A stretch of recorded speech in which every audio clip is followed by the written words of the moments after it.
இந்த cockroach Janata party என்கின்ற ஒரு ஆன்லைன் அமைப்பு ஒரு மிகப்பெரிய பேசுபொருளாக இளைஞர்கள் மத்தியில், வேலைவாய்ப்பு பெற்ற இளைஞர்கள் மத்தியில், சாதாரண மக்கள் மத்தியிலும் மிகப்பெரிய தாக்கத்தை உருவாக்கி இருக்கிறது. இது ஒரு பெரிய அளவில் ஒரு போராட்டமாக வெடிக்கக்கூடிய வாய்ப்பு இருக்கிறது என்று ஒன்றிய அரசிற்கு ரகசிய போலீஸ் அமைப்புகள் தகவல் கொடுத்ததாக சொல்லப்படுகிறது. அவருடைய அக்கௌண்ட்டை இன்னைக்கு தடை செய்யப்பட்டிருக்கிறது. இது எகைன் பார்த்தீங்கன்னா அந்த ரைட் டு எக்ஸ்பிரஷனை ஒன்றிய அரசு சப்ரஸ் பண்ணது என்பதற்கு ஒரு சான்றாக அமைஞ்சிருக்கு. இப்போ இந்த காக்ரோச் ஜனதா பார்ட்டி என்பது எப்படி இவ்வளவு ஒரு மிகப்பெரிய ஒரு கட்டமைப்பாக உருவாகி வருகிறது என்பதற்கு நம்ம அடிப்படை காரணம் என்னன்னா, அதற்கான ஒரு சூழல், ஒரு சமூக பொருளாதார அரசியல் சூழல் இந்தியாவில் நிலவுகிறது என்பதை இங்க இருக்கக்கூடிய ஆட்சியாளர்கள் புரிந்து கொள்ள வேண்டும். அதான் மிக முக்கியமான பிரச்சனை. இவனை தொடர்ந்து நம்ம பார்த்துட்டு இருக்கோம். நம்ம சுவாசிக்கக்கூடிய காற்று எப்படி இருக்கிறது, நம்ம குடிக்கக்கூடிய தண்ணி எப்படி இருக்கிறது, நான் உண்ணுகின்ற உணவு எப்படி இருக்கிறது, பெருநகரங்களில் வாழக்கூடிய, கிராமங்களில் வாழக்கூடிய மக்களுடைய வாழ்க்கை தரம் எப்படி இருக்கு. ஒரு பக்கத்தில் பார்த்தீங்கன்னா ஒரு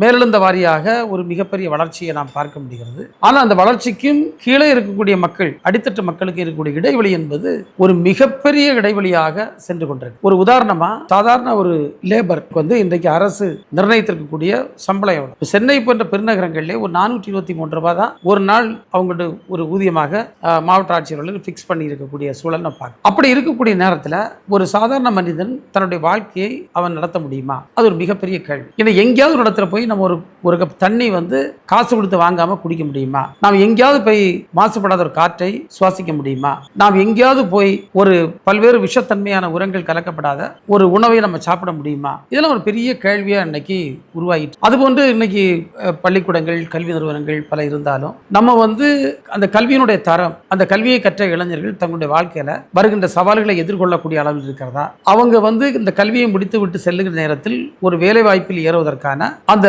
போதிய திறன், ஸ்கில்ஸ் அவர்களிடத்தில் இருக்கிறதா? அது அந்த கல்வி வழங்கி இருக்கிறதா என்று கேட்டால் அது இல்லை. சரி, அப்படியே அவர்கள் ஒரு வேலை வாய்ப்பில் போனா கூட அந்த வேலை வாய்ப்பு அவர்களுக்கு ஒரு டீசென்டான வாழ்க்கை, ஒரு டிக்னிஃபைடு வாழ்க்கை வாழ்வதற்கான ஒரு சம்பளத்தை கொடுக்கிறதா என்று சொன்னால் அது இல்லை. இப்படி அடுக்கிட்டே போகக்கூடிய பிரச்சனைகள், பிள்ளைகள் மீது இருக்கக்கூடிய பல்வேறு அந்த படிப்பு சுமை, இன்றைக்கு பல தேர்வுகள், ஒரே காரியத்துக்கு 2 தேர்வு, நீட் கூட தேவையில்லாத தேர்வு. ஏன்னா அவங்க 12th மார்க்கை வச்சு MBBS இடம் கொடுக்கலான்னு இருந்ததை மாற்றிவிட்டு ஒரு தேவையில்லாத ஒரு போட்டித் தேர்வை கொண்டு வந்தார்கள். அந்த போட்டித் தேர்வில் கூட பல ஊழல்கள், பல அநீதிகள் நடப்பது தொடர்ந்து வெளியே வந்து கொண்டிருக்கிறது. ஒன்றிய அரசு பதில் சொல்லாமல் இருக்கிறது. இப்ப நீதிமன்றங்கள் அந்த நீதி பரிபாலன அமைப்பை ஒரு நடுதலையோடு நடத்துகிறதா என்கின்ற அடுத்த கேள்வி. அந்த கேள்வியில கூட நம்ம பார்த்தோம்னா பல நீதிபதிகள் தாங்கள் நீதிபதிகளாக இருக்கின்ற போது வழங்கப்பட்ட அந்த ஒருதலை பட்சமான நீதிக்கு பரிகாரமாக அவர்கள் ஓய்வு பெற்ற பின் அவர்களுக்கு உயர் பதவிகள் வழங்குவது, கவர்னர் பதவி போன்ற வழங்குவது போன்ற நடைமுறையும் இந்த பிஜேபி ஆட்சியில வந்து கொண்டிருக்கு. பெண்களுக்கு எவ்வளவுதான் நம்ம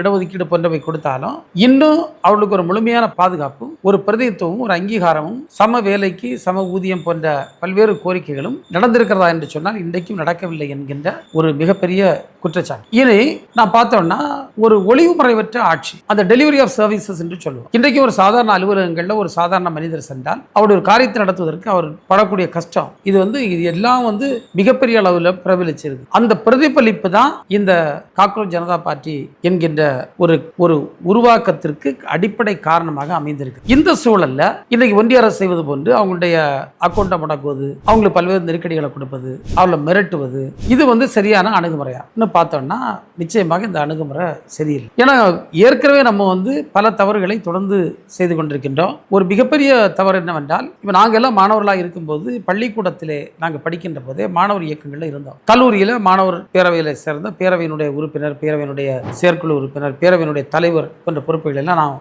இருந்திருக்கேன். அனைத்து கல்லூரி மாணவர் பேரவை, இப்படி பல்வேறு அமைப்புகள் இருந்தது. அதை தவிர்த்து ஒவ்வொரு கட்சிக்குமான மாணவர் அமைப்புகள் இருந்தது. இவையெல்லாம் ஒவ்வொரு போராட்டங்களையும் முன்னெடுக்கக்கூடிய அமைப்புகளாக, ஒவ்வொரு பிரச்சனைகள் வருகின்ற நேரத்தில் அதை போராட்டங்களாக முன்னெடுக்கக்கூடிய அமைப்புகளாக செயல்பட்டு வந்தது. இன்றைக்கு இந்த மாணவர் அமைப்புகள் முற்றிலுமாக தடை செய்யப்பட்டிருக்கிறது.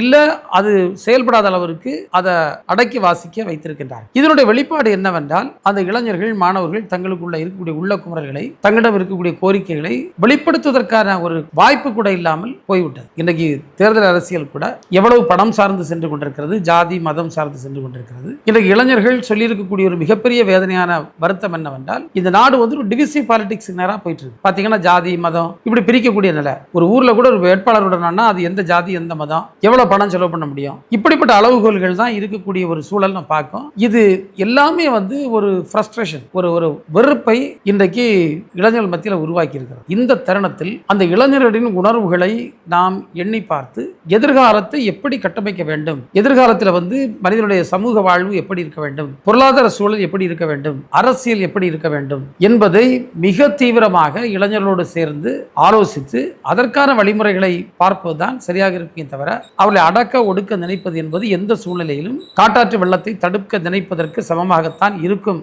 என்று நான் நம்புகின்றேன்.